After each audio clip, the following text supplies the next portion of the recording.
Hello guys, today I'm going to be showing you how to remap your Bixby button to open the Google Assistant. So the first thing you're going to want to do is you're going to want to go to the Play Store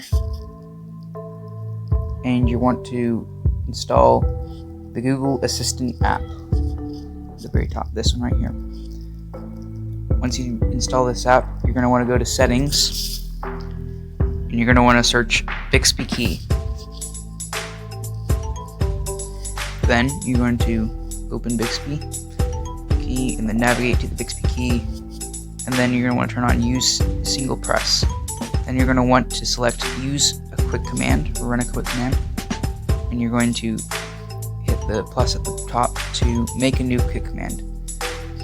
And this doesn't really matter, you just type in anything you want in here, like open the actually good assistant or something.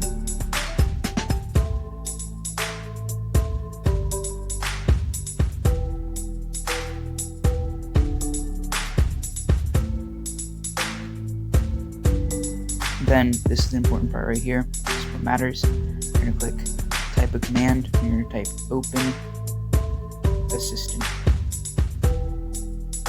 And you're going to hit the bubble. Then save. Then you're going to go back to the back button, and then you're going to tap this one right there. Open the actually good assistant or whatever you titled it. And then when you press the Bixby button, it opens up the Google Assistant and you can search anything you want. Hope you enjoyed the video.